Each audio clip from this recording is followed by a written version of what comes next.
Bienvenue dans CKR, oh oui oui, au purée de pommes de terre. Ça va péter, oh oui oui, ok. au purée de pommes Exactement, de je terre. cherchais le son. Et dans CKR, Bienvenue ça à YouTube. Ici ça rigole pas avec frontières. Ça va dire les Couilla, couilla. en direct de la station thermale. J'espère que vous allez bien. Je mange, y a pas de problème. J'espère que vous allez bien les amis, bienvenue. N'hésitez pas avant de commencer évidemment à donner de la force, il y a le Tipeee qui vous attend pour donner vos petits euros mensuels qui permettent de faire bouger les choses, de créer une indépendance, d'éviter de se retrouver dans des situations comme celle de Blanche Gardin, force à elle, d'éviter voilà, de pouvoir acheter et s'affranchir, d'acheter notre certificat d'affranchissement parce que j'estime que nous sommes tous des esclaves du système. En tout cas, vous êtes vous êtes toutes et tous les cracks, cette lueur d'espoir qui nous permet de nous dire non, le meilleur reste à venir. Donc merci mille fois pour la force. Hier c'était ma dernière de passeport, hein, je le racontais en début de stream, c'était très très très émouvant et je peux vous dire que ça m'a fait vraiment plaisir de pouvoir conclure dignement ces 2 années où j'ai pu jouer dans cette pièce d'Alexis Michalik avec des camarades incroyables. Merci à toutes et à tous. Allez voir Passeport d'Alexis Michalik au Théâtre de la Renaissance et en tournée. Je compte sur vous et on est ensemble. Et si vous voulez venir avec un groupe scolaire, etc., n'hésitez pas à envoyer un message à contact@théâtredelarenaissance.com pour leur demander des tarifs préférentiels pour les scolaires, pour les associations. Et ils le feront avec grand plaisir parce que ça nous importe que le plus grand nombre puisse le voir. Et pas que les personnes qui ont l'habitude d'aller au théâtre. En tout cas, on est ensemble. Qu'est-ce que je voulais dire ? On est 880 connectés. Et ouais, 2 ans de passeport, 320 représentations que j'ai pu faire pendant ces 2 ans. Un vrai kiff. Et je vais faire un petit récap là du nombre de personnes qu'on a. Alors attends. On est 880, on a. Bienvenue dans CKR, oh oui oui. On a 365 personnes sur oh oui oui. Twitch. On a 501 personnes sur YouTube. Et sur Facebook, ils sont 14. Bravo, ouh la merde. Pardon là, tous ces... Oh. Je mange. C'est la version Bollywood. Ok. Au purée de pommes de terre. Ok. Merci à toutes et à tous d'être là. Ronoa, Boabou Somi. Merci Lia, Loaoula. On invente nos mots comme Rachel Nadia, Sidamed, Bishop, Mani LM, tout le monde est là. Isabella. Et on attaque le scan où on va parler des agriculteurs qui sont en guerre contre l'État à juste titre. On leur demande, à cause d'une maladie contagieuse, la dermatose nodulaire, qui touche les bovins, d'abattre par le protocole sanitaire préconise d'abattre tout un troupeau s'il y a une bête qui présente les symptômes. Et donc là, ils perdent de l'argent, ils se foutent dans la merde alors qu'ils sont déjà dans des situations précaires. Et donc là, le truc, c'est que depuis juillet, en fait, aux côtés de la Confédération paysanne et de la coordination rurale, la France insoumise alerte sur la DNC en préconisant un protocole sanitaire basé sur la vaccination et non sur l'abattage total. Et au lieu d'accepter ce protocole sanitaire alternatif, le gouvernement opte pour le mensonge. Le mensonge et la polémique. On regarde ça tout de suite. Hop. Notamment, c'est qu'il y avait ce soir-là aussi des éléments d'ultra-gauche. C'est le Premier ministre qui le disait encore hier à l'Assemblée, qu'il y avait des éléments d'ultra-gauche violents qui sont venus participer à ce qui s'est passé au Bortuaris la semaine dernière. Alors des éléments violents, moi j'en ai pas vu. J'ai des amis qui étaient au front devant face au CRS. J'y étais pas moi face au CRS. Quand on a vu les bombes lacrymo qui commençaient à arriver de partout, etc. Nous, là, on s'est dit, les éleveurs ont accepté, c'est leur choix, il n'y a aucun souci, on se retire. On a voulu accéder à nos voitures qui étaient le long des ribambelles de CRS. On s'est dit, avec des enfants, des personnes âgées, on va arriver tranquille en disant on rentre. On n'a même pas pu accéder. On a vu des lacrymos arriver partout. On est parti à travers champs. 45 minutes à marcher à travers. C'est ouf, hein. C'est ouf, hein. Ils ont jeté des lacrymogènes de l'hélicoptère. Non, mais ils ont gazé des bêtes. Ils ont gazé des bêtes. Des animaux, chacal. Une dinguerie. Une dinguerie. Et vraiment, les éléments violents d'ultra-gauche, machin, de trouver un narratif, c'est faux. Et ils veulent juste... Parce que, tu sais, là, en fait, ils ont pendant longtemps martelé leur attachement au terroir, à la France profonde, la France des valeurs, la France des crèches, tu sais, ils mélangent tout. Hein. La France du pâté, du vin, on en a marre, la halalisation, machin. Puis, bah, tiens, chacal, le seul moment où tu peux nous montrer ton attachement au terroir... Tu le bombardes à coups de lacrymo, à coups de violence policière. Non mais... Ouais, qui travaille 500 € au mois sans se plaindre tout en fournissant le peuple en aliments, respecter la paysannerie. Mais de ouf! Et là, ils sont où les fervents défenseurs là, du terroir? Bande de pitres, de peintres. Non, franchement, et là j'ai vu une vidéo aussi ultra touchante, je vais vous la montrer, franchement. Grand respect aux agriculteurs. Regardez, écoutez cette vidéo, elle est édifiante.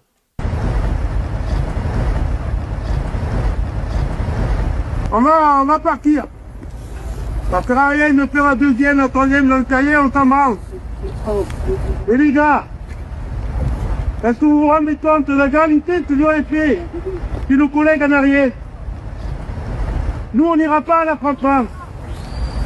Et quand l'État commence à taper les gens s'il les nourrit, c'est grâce.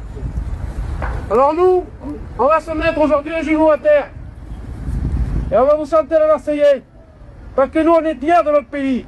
On est fiers de notre France. On est fiers de notre gendarmerie. On est fiers de notre police. Et on est fiers de nos agriculteurs et de notre agriculture.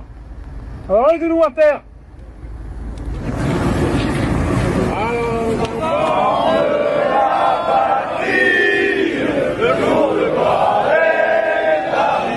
Là, ils ont mis vraiment tous les codes de tu peux pas nous frapper, frère.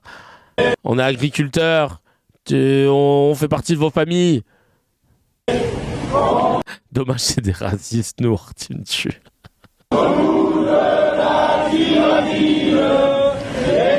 On est de droite aussi. On aime tout le monde. On marche nous à terre, on chante la Marseillaise. Tu peux pas nous matraquer la gueule.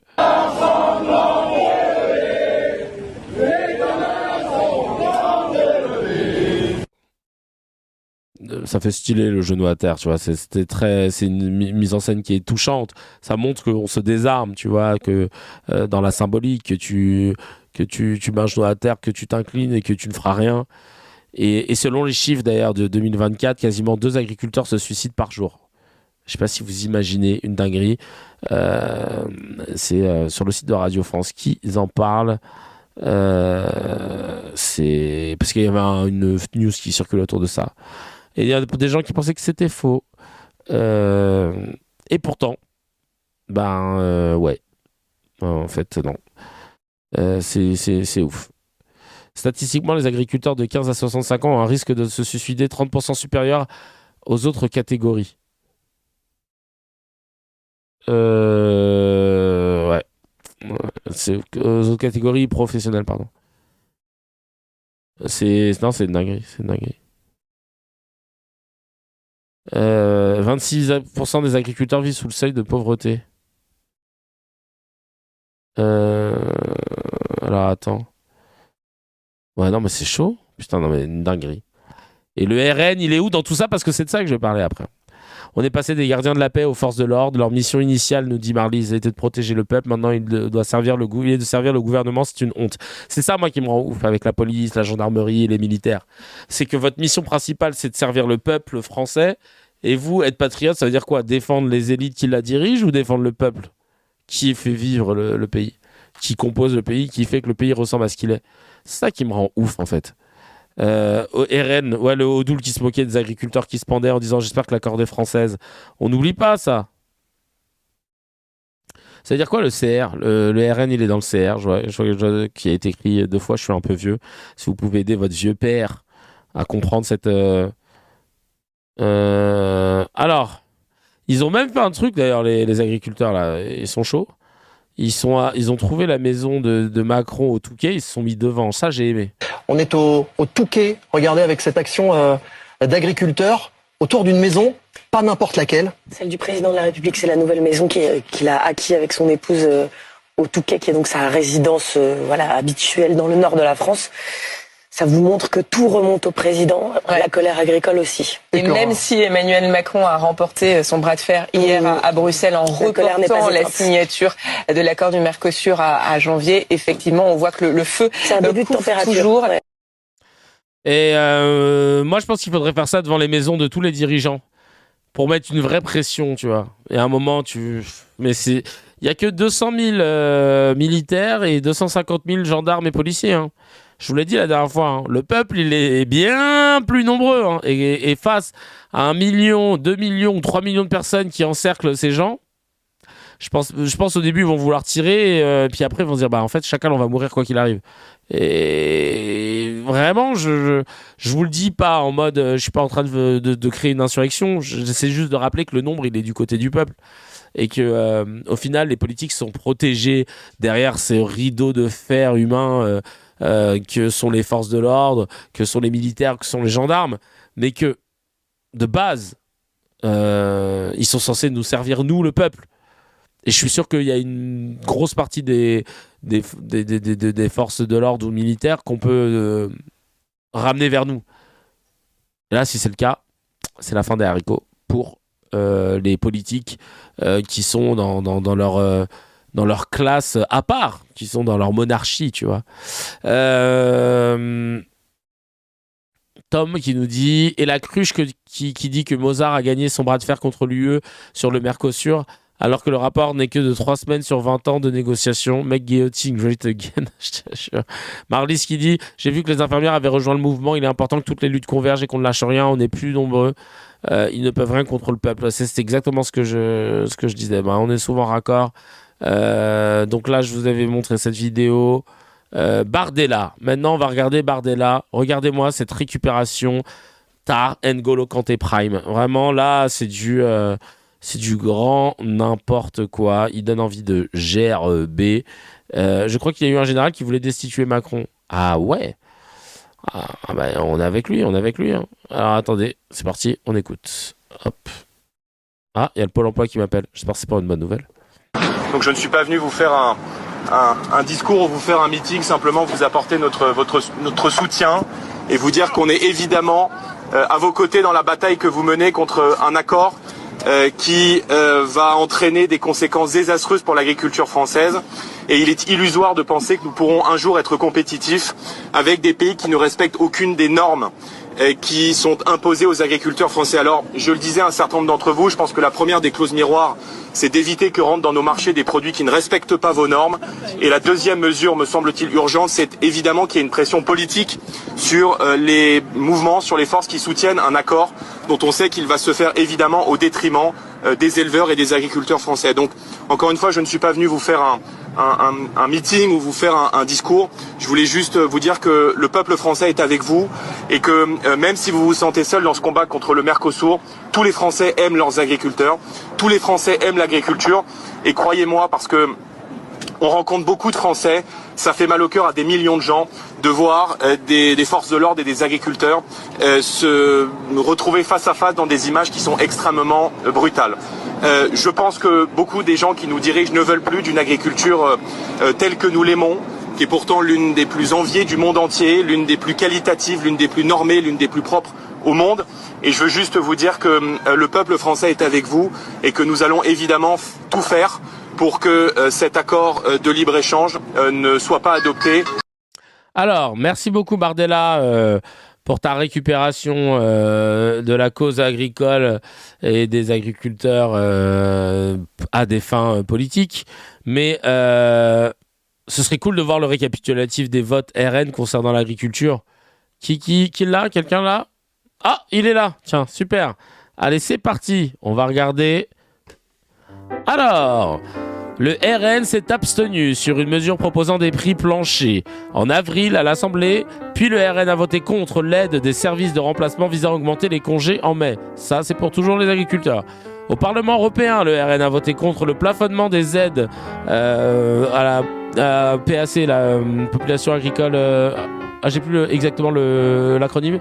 À 60 000 € par an en octobre 2020, laissant les plus gros exploitants récupérer le max de subventions.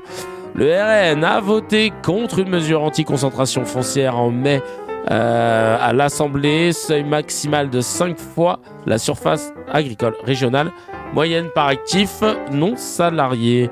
Le RN a voté pour assouplir la loi zéro artificialisation nette ZAN en juillet 2023, ouvrant la voie à la bétonisation des terres agricoles. Le RN a aussi voté contre un objectif de 100% de viande d'origine française d'ici 3 ans dans les cantines à l'Assemblée en mai. Et le RN a voté contre l'objectif d'installer 25 000 exploitants agricoles par an à partir de 2026 en mai. Et il s'est abstenu sur l'ouverture de classes et de création de postes dans l'enseignement agricole public. Voilà.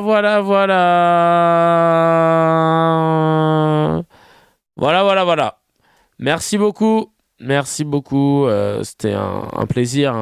Politique agricole commune, voilà, la PAC, c'est ça que je voulais dire. Si jamais vous aviez un doute sur le RN, sachez qu'ils n'en ont strictement rien à foutre. Rien à foutre des agriculteurs, mais vraiment rien à foutre. Et derrière, rien à foutre des classes populaires. Parce qu'ils ne votent jamais en faveur des classes populaires.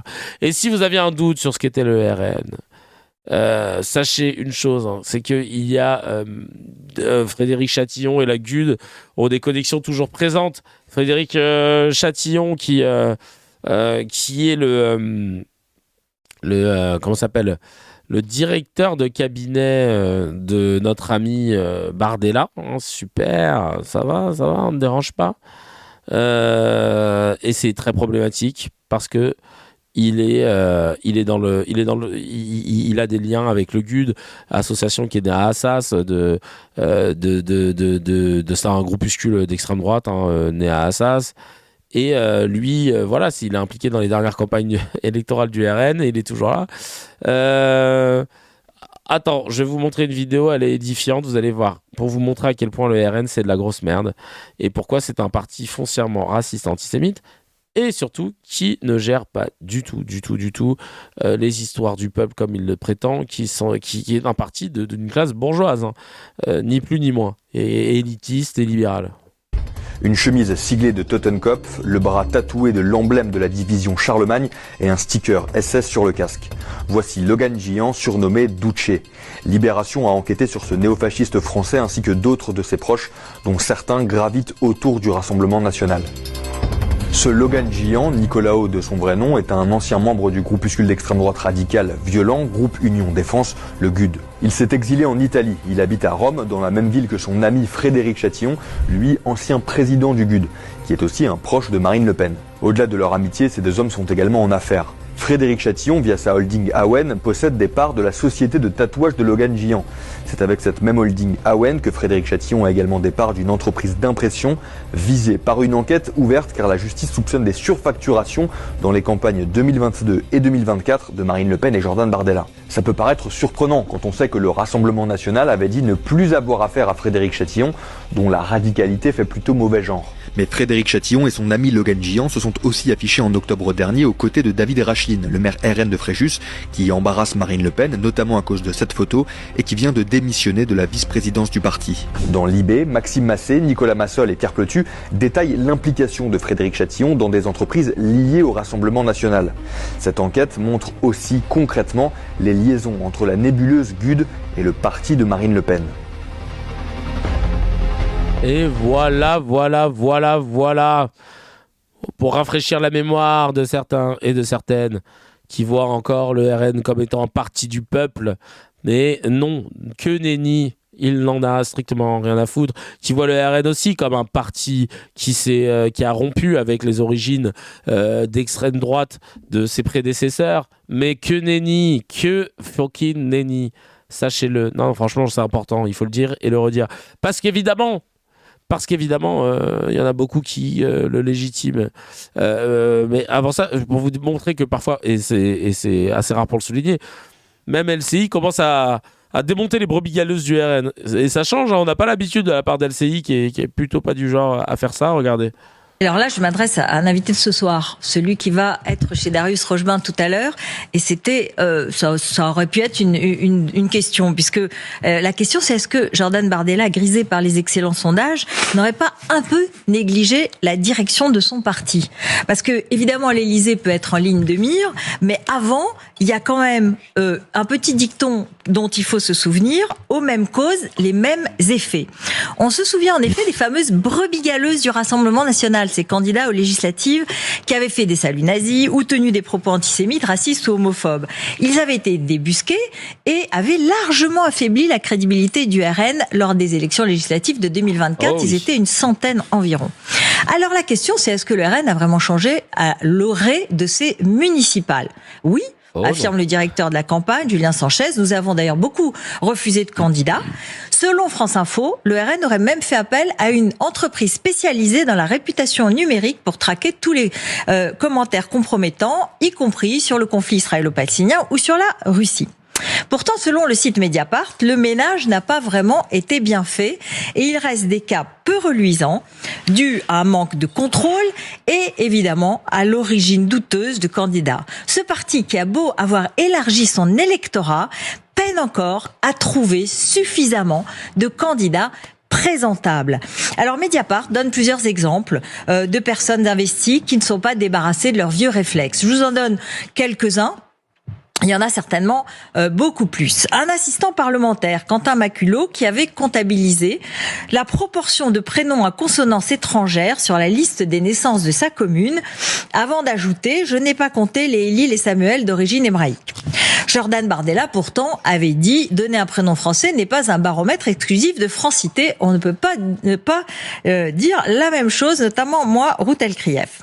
Il répond aujourd'hui, Quentin Maculot, eh bien, que ce tweet de 2022 était un commentaire dépassionné sur une froide statistique et qu'elle ne reflétait aucunement ses idées. Il est investi depuis le 24 octobre à Belfort. À Chambéry, Mediapart, toujours, note que le candidat investi Brice Bernard avait fait une quenelle en 2013, donc c'est vrai que c'était il y a longtemps. Est-ce qu'on peut considérer qu'il y a prescription pour des admirateurs de Dieudonné?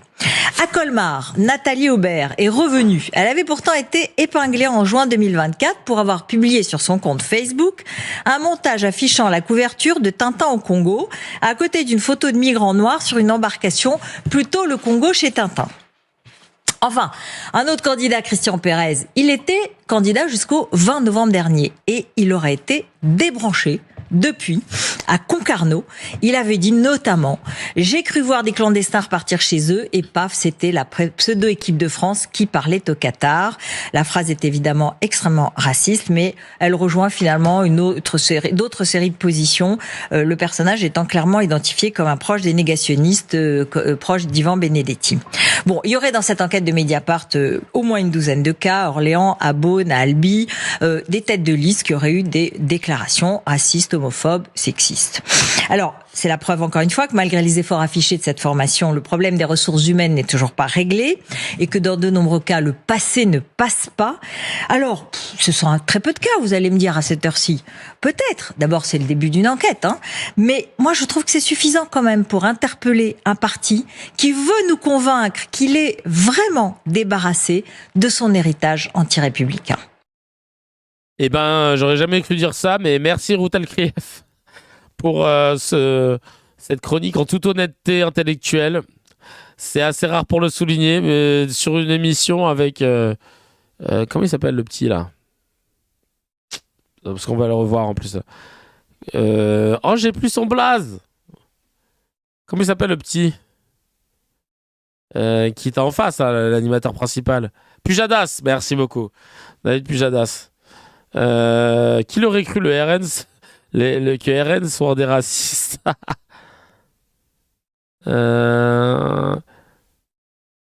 Ok. Fox River, s'il te plaît, faut me débannir mon compte Bimmer. Bah ça, je laisse les medos gérer. Hein. Écoute, ils sentent le vent tourner, Kevin, ne soyons pas dupes. Oui, peut-être aussi. Mais nous, on les a pas oubliés. La Cuenta et le Telegram, allez checker le Telegram de la Cuenta, les amis. Le Telegram de la Cuenta, il répertorie tout ce qu'on regarde sans CKR. Et à la base, il a été créé pour répertorier notamment toutes les phrases de légitimation. Alors, je vérifie de ce pas. Je suis pas sûr de beaucoup là. Ah si. Légitimation. Oh, très bien. Toutes les phrases de légitimation du génocide par des intervenants dans les médias français, voilà. Donc le jour de la Cuenta, le jour où la Cuenta va tomber, c'est-à-dire le jour où la CIJ tamponnera, certifiera que Israël a bien commis un génocide, on aura toutes les infos nécessaires dans le Telegram pour pouvoir dire Chacal, si vous voulez vous servir, allez-y, il y a tout dedans. Et maintenant, on regarde tout de suite le problème autour du RN. Parce que là, vous étiez, évidemment, on pense tous plus ou moins les mêmes choses, je pense, dans la craquerie sur certains sujets. Hein. Après, on a beaucoup de débats en interne et même en externe. Mais le premier sujet, c'est vraiment celui sur l'installation du RN comme étant un parti respectable. Et justement, David Pujadas et Apolline de Malherbe vont s'illustrer dans un principe de légitimisation du RN, là où Yael Gouz va lui dire les termes sur le plateau de Quotidien concernant le fait qu'il y a une règle et il faut s'y tenir, et vous allez voir laquelle c'est. Et je vous invite à réutiliser cet argument-là qui est imparable. Mais vous voyez comment les journalistes sont responsables de la montée du RN. Marine Le Pen. Et à quel moment vous êtes passé de extrême droite, parce que j'imagine que vous l'avez dit, extrême droite, à ce qu'on appelle extrême droite? Pardon? À quel moment vous êtes passé de extrême droite à ce qu'on appelle extrême droite?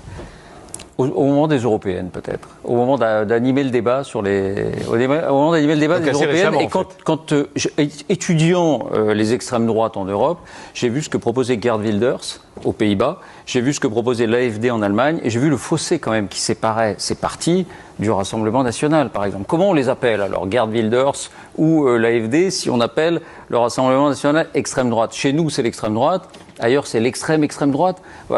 C'est à ce moment-là, en tout cas, que je me suis dit ça. Apolline, comment vous dites? Parce qu'il y aurait l'ultra-droite. Ça, c'est aussi un mot qui est apparu assez récemment. On parle de l'ultra-droite à propos d'un certain nombre de Et vous dites quoi sur RMC? Moi, je dis les partis. En fait, je suis jamais... Parce que dans ces cas-là, je pose aussi la même question pour l'extrême gauche. Il y a une partie, je pense, de l'extrême gauche qui parle de la violence, qui parle du chaos, qui parle du souhait de violence, par exemple. Ça, c'était plutôt l'apanage de l'extrême droite. Le fait de vouloir casser, de vouloir... Donc, au fond, dans ce cas-là, si on commence à rentrer là-dedans, moi, j'ai pas de problème avec ça, mais à ce moment-là, il faut parler de l'extrême droite et de l'extrême gauche. Bon, pour l'instant, grosse merde. Hein. Là, elle nous dit, non, mais il y a l'ultra-droite aussi. Alors, c'est quoi la définition de l'ultra-droite? Tiens. Parce que c'est vrai que souvent, on l'entend.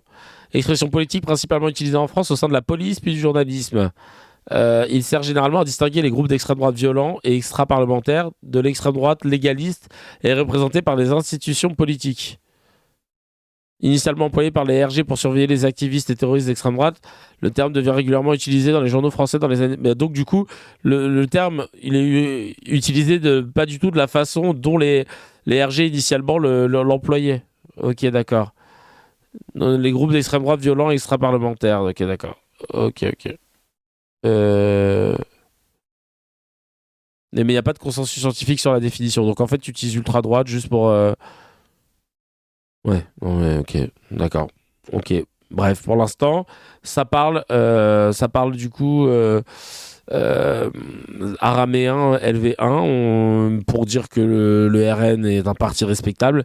Et on va écouter le troisième confrère qui va dire les termes en direct de la station Therma.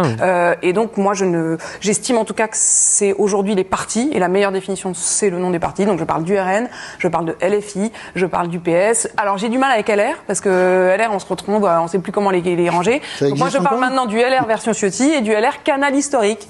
Voilà, on a été obligé de s'adapter. Non, vous n'êtes pas d'accord avec David? Et surtout, je pense que sur Inter, dans les journaux, on dit extrême droite, c'est ça? En fait, moi, tout simplement, je m'appuie sur le Conseil d'État qui avait dû trancher cette question le 11 mars 2024, de mémoire, et qui a arrangé le RN dans l'extrême droite. Mais LFI n'est pas dans l'extrême gauche. C'est le Conseil d'État, donc juge administratif, qui le dit. Et puis ensuite, on peut creuser. Qu'est-ce qui rend cette droite extrême ? C'est le fait de catégoriser les Français, de créer des Français différents, de faire des différences à la fin, de remettre en question le Conseil constitutionnel, l'état de droit. Pour moi, ce sont des critères très précis qui fondent, qui justifient de dire extrême droite aujourd'hui.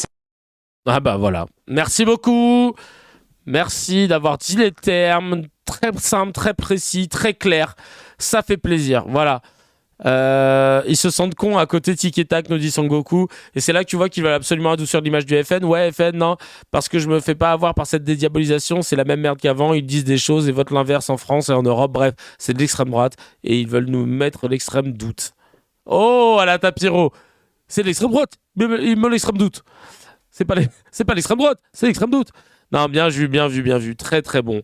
Et pour finir, un petit miel de glupatate sur Bardella pour se faire kiffer dans ce petit scan. C'est parti.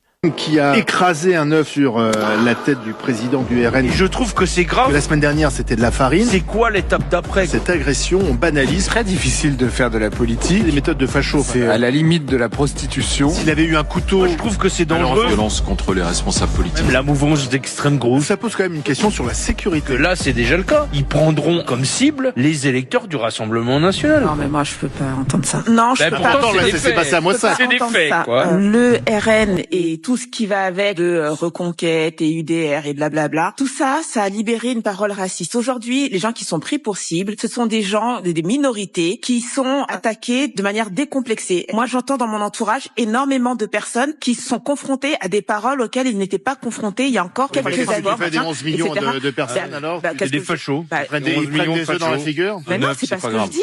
Non, tu dis ça, c'est pas grave. Non, je dis que c'est grave pour la classe politique en entier. Ça n'est qu'un œuf, il va s'en remettre. Je dis juste que quand on me dit que maintenant ils vont être des grandes victimes du système et qu'on va les viser, etc. Moi, je dis que non. Je dis qu'il y a une partie de ces électeurs qui se sentent complètement décomplexés dans le quotidien, venir agresser les coups dans mon entourage. C'est bizarre que tu transformes la victime en coupable, en fait. Mais je ne le transforme pas en coupable. Je nuance. Je nuance. Je suis la seule ici à nuancer. Excusez-moi. Mais si le jour un excusez-moi de pas me mettre à genoux devant Jordan Bardella. Personne se met à genoux. J'ai pas envie de lui lécher les bottes. Pardon. Donc moi, je suis désolée. C'est pas les électeurs du RN aujourd'hui qui sont pris pour cible dans le quotidien, dans notre quotidien, quand on marche, etc., quand on parle avec les gens. Oui, voilà, dans le mien. Oui, parce que. Non, mais tu vois, excuse-moi. Oui, c'est vrai. Bah, moi, je on compte m'a pas. jamais dit rentre chez toi.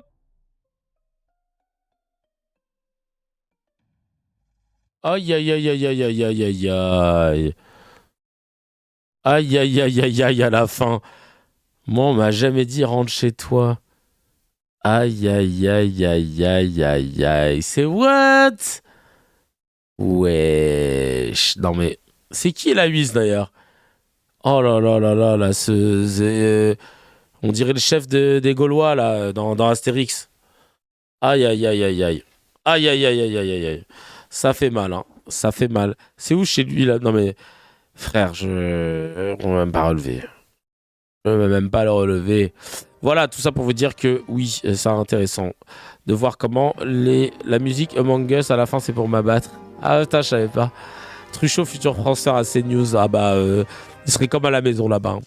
En tout cas, ne soyez pas dupes du RN et de ce qu'il est réellement. Si vous n'êtes pas d'une classe supérieure, c'est-à-dire ultra millionnaire, bourgeois, ce parti blanc, chrétien, les valeurs françaises, machin, ce parti ne vous reflètera pas. Donc en gros, si vous n'êtes pas Vincent Bolloré, ce parti ne vous reflètera pas et ne vous respectera pas. Voilà, c'est le plus important, c'est le truc le plus important à souligner et à garder en tête. Chacal, si tu as kiffé l'épisode, appuie sur abonne-toi, mets un petit j'aime et clique sur la cloche, ça fait plaisir. Pour voir l'épisode en entier, c'est sur la chaîne CKR Replay que ça se passe. Il y a le lien dans la description et évidemment, l'épisode en entier est disponible sur toutes les plateformes de podcast, Spotify, Apple, Deezer.